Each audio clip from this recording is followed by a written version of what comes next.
two big earthquakes in the last couple of weeks.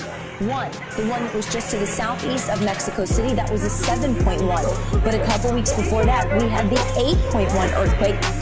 I worked with Russian scientists in the mid-1990s, and what we developed were systems for leading them offshore. And this information was given to the U.S. military because Russia really doesn't have a problem with hurricanes. We do.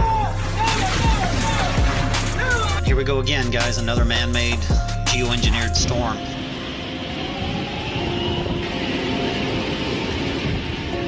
And knowing that the government, the bankers have the ability to knock these things out with their weaponry, their electromagnetic weaponry, but they're not. They're going to feed it. Barbuda, which has already been destroyed, half of the population there is homeless.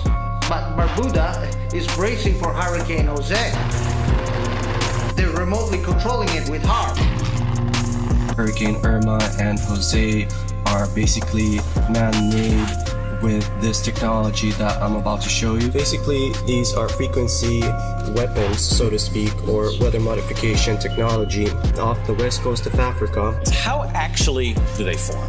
Well, believe it or not, a hurricane is sort of like a bowling ball. They form off the coast of Africa as a small breeze, and then they gather energy as they go toward warm water across the Atlantic. Agenda, while he lets everybody on the ground do the work that they are well equipped to do, it's an obvious man-made, not man-made, natural, incredible disaster that Texas is dealing with. And so the federal... There is geoengineering, there is weather manipulation, there is the weaponization of weather, there is everything. It's admitted, it's known, there's evidence of it, it's on the internet. The Air Force has gotten great value out of HARP in the past. We took over from the Navy and managed it and actually did a number of experiment campaigns up there and have finished our work that we were interested in doing up there. Now we're learning that scientists and researchers are looking at how to change the weather on purpose. That's right. Lasers now manipulate rain and lightning. CBS This Morning contributor Michio Kaku is a physics professor at City College. I came across the issue of geoengineering. There's substantial evidence that these programs are going on currently, not only from the testimonies you're hearing today, but from doctors, scientists, and activists around the world. And you know what they're doing now? They have set up a checkpoint at the bottom of this bridge. This is the bridge that takes you from New Orleans over into Gretna.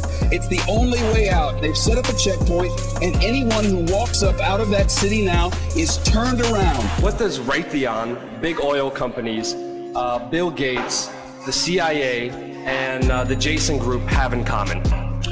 Well, all of those groups are involved in thinking about and researching geoengineering. We've moving on to other ways of managing the ionosphere, which the HARP was really designed to do, was to inject energy into the ionosphere, be able to actually control it.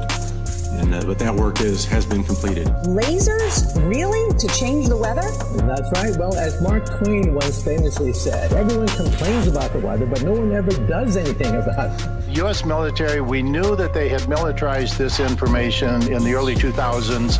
They sent up 3 large satellites. They said they were for communications. We knew that they were laser satellites, and they have been using these to manipulate storms. The government has patents on this stuff. These are a show of force by the banking system.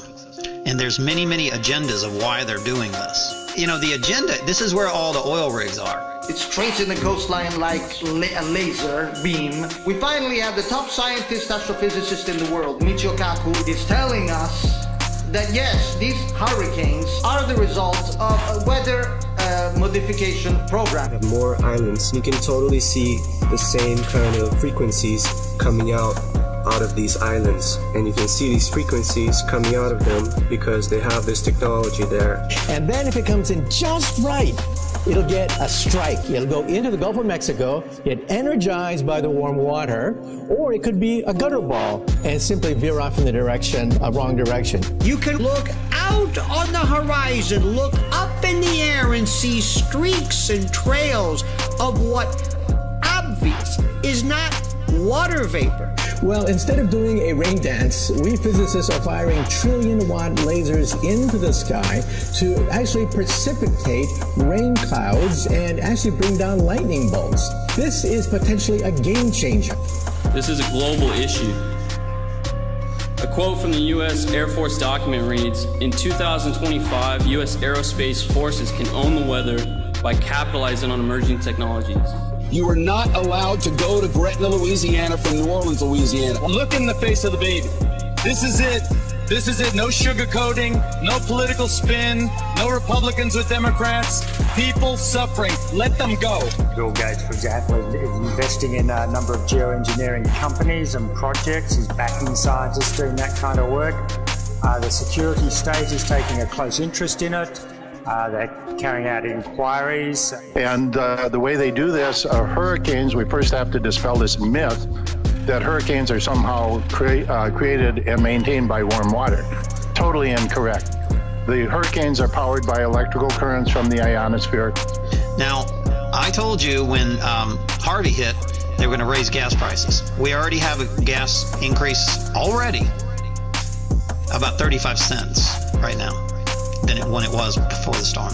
The skies are sprayed with nanoparticles. You might as well have said chemtrails, because they're the same thing, delivery systems for nano dust. They're spraying the skies with nanoparticles. This technology, going to zoom out a little bit, is creating these spindles, so to speak, right? You can totally see all of these and all of these. And they will say, those are contrails. Those are from jets. Where?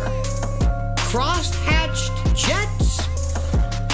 What are you talking about? These seeds can also be created by laser beams. By firing trillion-watt lasers, you rip apart the electrons, creating what are called ions, and these ions act like seeds, like dust particles, bringing down rain and even lightning. There are also doctors like David Keith, Alan Roebuck, and Ken Caldera, all trying to convince the American people that these climate engineering programs are a good thing to help fight global warming. When confronted, they deny these programs exist. They began talking about, for example, a sulfate aerosol shield that will reflect some sunlight back into the atmosphere and cool the planet. A very, it sounds like crazy science fiction, but in fact it's a very serious proposal getting a lot of work. The government issued a warning stating that because of the warm waters of the Gulf of Mexico, this hurricane season, which goes on till the end of November, could be one of the worst in memory. So watch out, there could be more monster hurricanes to come. Using weather as a weapon. American scientists fear the country's intelligence service might be looking for ways to control the climate. We don't know if it's possible to create a cloud in the stratosphere or to brighten clouds out over the ocean, the two ideas that people are looking at. But be that difficult, we don't know. I don't know what motivates the CIA. I guess they want to protect the United States. But we can't think of any way that you could control the climate of one part of the world without controlling the whole world. Putting clouds in the stratosphere would have a global effect, not a local effect. And so it's hard to think of a way it could actually be weaponized, but maybe they want to think about that. I don't know.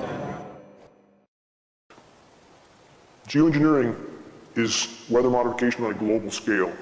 Many refer to this as chemtrails. The dispute as to whether or not these programs are going on is really a moot point. We have more than enough data. We have actual footage. As you're seeing now to show that these tankers are indeed spraying at altitude. The materials we see showing up in the ground are the exact materials named in numerous geoengineering patents, as many as 150 patents. So at this point, the notion that these programs are not going on is simply denial. Skies like this, many have grown to think are natural, but they're anything but. And we've seen this for so long now, and it's been ramped up at such a steady pace that people have simply become used to skies like this. Anybody who thinks grid patterns like this are natural should recheck their reality. This is anything but natural. We seldom see blue skies anymore.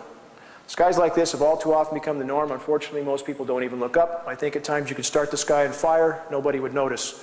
It's exactly what geoengineering patents call for: solar obscuration, to block the sun with toxic metal particulates.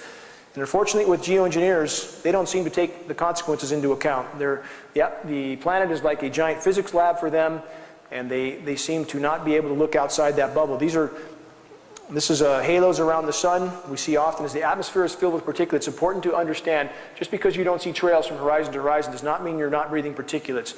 We seldom see blue skies anymore. They're a silvery white color, especially in the mornings or the afternoons. If you look to the east or to the west and you block the sun with something, you can see the air is very silvery white. This is indicative of an atmosphere saturated with particulates.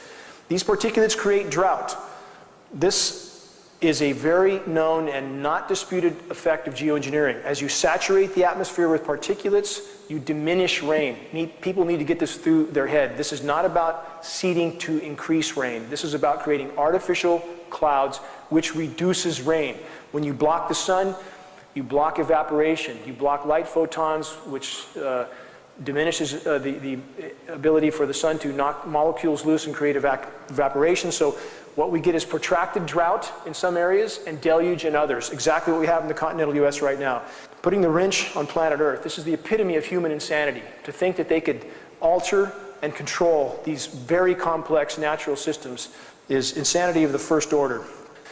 Weather as a force multiplier, term I mentioned a minute ago, owning the weather in 2025. This is a stated U.S. military objective, to own the weather in 2025. And I do not mean to imply that the U.S. military is the only player in this game. We have China and Russia on the other end of the fence, and at this point it's a tug of war with the atmosphere, and the American public appears to be one of the victims in this equation. And it appears that there are other internal objectives against the American people to control food supplies, control water rights, so forth.